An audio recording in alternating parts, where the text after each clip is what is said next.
So there are infinite ways to look at this arrangement. Think of it, there's a lot of layers to it.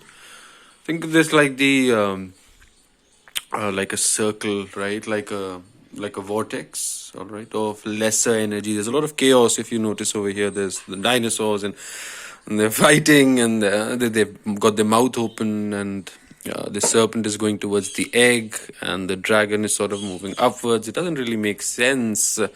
There's a lot of chaos over here, and when you look at it first, it does seem very, very chaotic. But then you'll start to lean closer into it. I have to clean this, by the way. I've only arranged this part, and there's so much left, even though I've really gotten a good sense of it. So anyway, there's a lot of chaos in the lower realms of reality, let's say, or in the lower realms of our conscious nature. All right, people who are dictated by the lower aspects of their being. So just a chaotic sort of bed. All right, but there's some sort of symmetrical, some sort of beauty in it, some sort of nice beauty in the arrangement. So yes. Anyway, so this chaotic sort of place is, and this dragon is sort of escaping, and its egg. All right, from the chaos it escapes, and it's climbing a ladder. Now a ladder has many, many, many, many, many, many, many, many, many, many, many, many meanings. And one of them is the pattern that a ladder sort of reflects. It looks like a DNA sort of helix, right? That's what a ladder looks like. So anyway, he is moving from the lower realms upwards, and it's moving upwards in the in a sort of a conscious sort of a change of the self, by changing the lower realm, the lower aspects of the lead nature of his being, and transmuting it sort of into gold. And that's where this burns, right? This incense burns over here.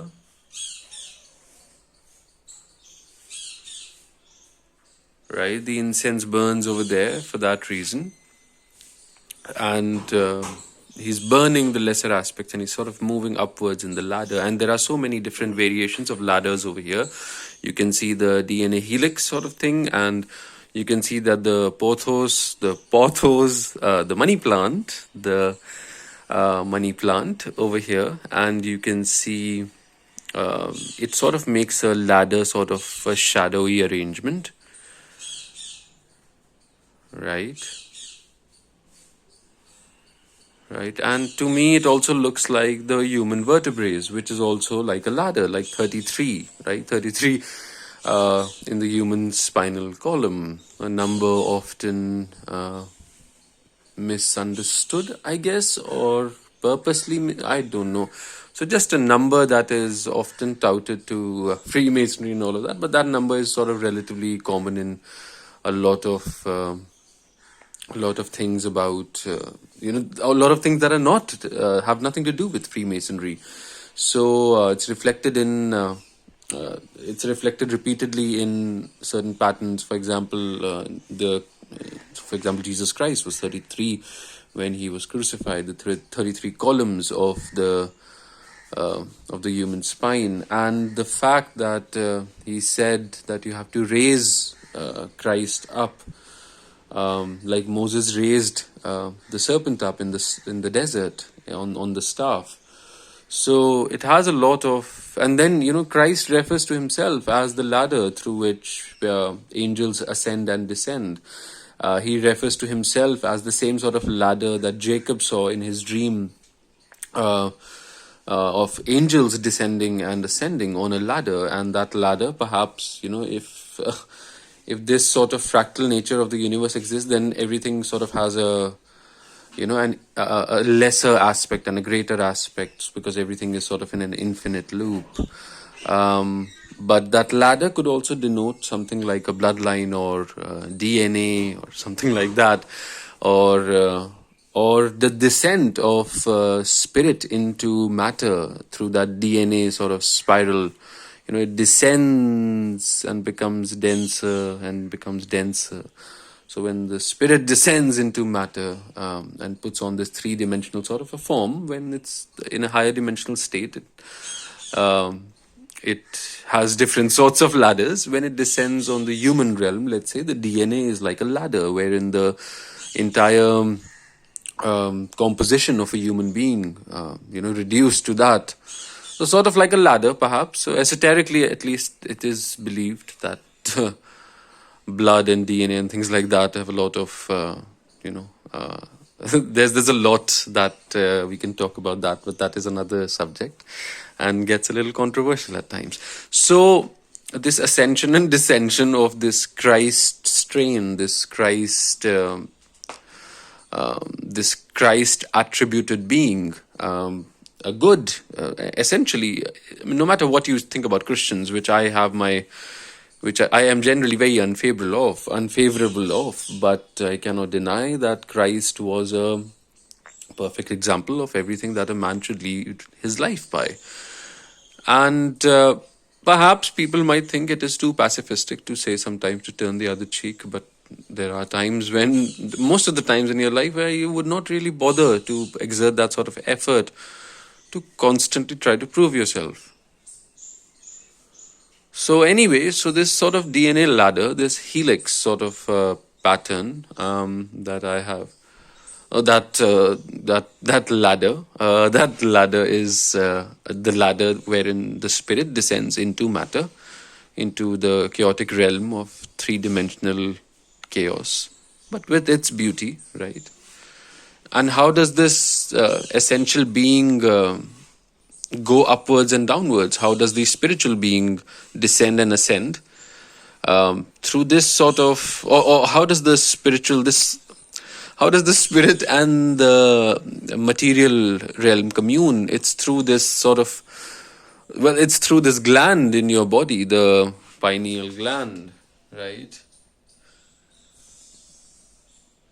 Now it is responsible for secreting melatonin, which is the closest substitute that people would say that the dream stuff, the realm of dreams is made of melatonin, because there is a definite uptick in your body of melatonin when evening hits. So your body is it wants the dark to secrete this molecule that puts you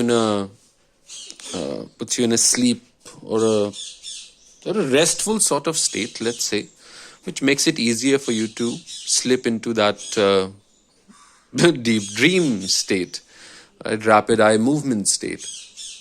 But anyway, so melatonin is perhaps the closest molecule that we have to dreams, or what dreams are made of, and the abstract imagery of dreams. And what is very strange is that if you look at the molecule of, which is a nice idea, I can perhaps make a molecule of that.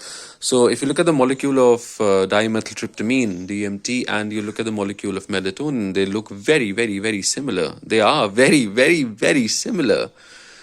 So perhaps that is why people owe such fantastical visions that can only be matched by dreams under the DMT substance. But long story short, I can't really make it long story short, but it's still an idea I'm still developing it. So this sort of chaotic creature that is going up on this sort of ladder, right? This sort of ladder. Okay. And this is another place of interest because it is significant of the pineal. So it's like think of it like a lever. It's turning,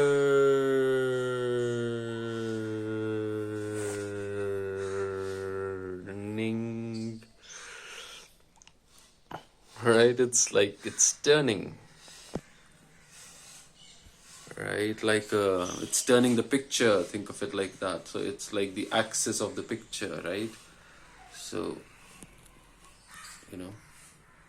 maybe that's the best way I could perhaps try to replicate it.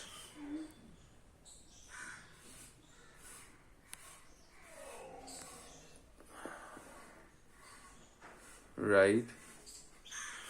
So I hope I have aligned it right. I hope this was how it was before I turned it around. But yes, so this is burning is happening. This incense is burning, and the ladder that goes, well, it ascends from the realm of uh, three-dimensional biological reality. That's why you have um, the brain over there, a diagram of the brain over there, and the pothos is arranged in such a fashion. So, oh yes, I think I've already spoken about this. So the vertebrae, and it sort of simulates, the shadow simulates the vertebrae, the human spinal, this human spinal column. So. And the spinal column sort of comes down and it fuses at this point. This point, that's the coccyx bone, the tailbone, the place, the last vestigial place of the human animal past, right? The human animal past, the last vestigial remain of the human animal past. So you had a tail, you were semi-human perhaps at some point. All right, so this place where it fuses, this coccyx bone, also the place where in the yogic sciences, the place where Mooladhara is. So that is another topic, a very long topic, but you get the idea. So it's sort of right. It sort of simulates this, and from every angle. So you could just look at the fine cone and. It's sort of like a sink into 3D.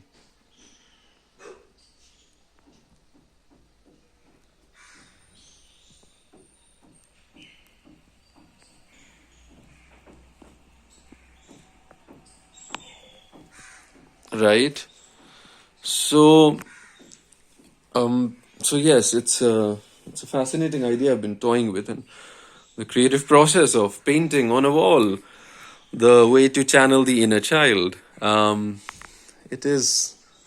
So there's a lot that has gone into it, and there's a lot that's going to go into it, and that's the problem. I can never find outlets that are enough to convey the complexities of this source where I sometimes draw from, this place where it's very difficult. I have a lot of creative outlets, trust me, I do, but it's still very, very difficult to draw from that place. It's a well, it never runs out. So so yes, and yeah, and the mudra and just everything. So it's supposed to simulate all of that, and then you could look at the DNA and you could look at the helix as also the Ida and the Pingala, the left and the right channels of the body, and they are moving upwards. And I've still to decide what to make when it's moving upwards, but it is. It is a fascinating idea to toy with. I mean, there's a lot that I'm toying with. You see, there's a lot to toy with, and I like toying with it. So I'm very happy with the way it is turning out, and there is just so much that I can do with it. The potential of it is just marvelous, I think. Right? Look at the way the entire thing sort of goes upwards, creates this sort of depth of field. Oh, I have to clean all the bookshelves. By the way, this was written by a friend of mine, Balanandira. I have actually cleaned a lot of the bookshelves, but there are still things that I haven't touched in almost a year or so, maybe more than that.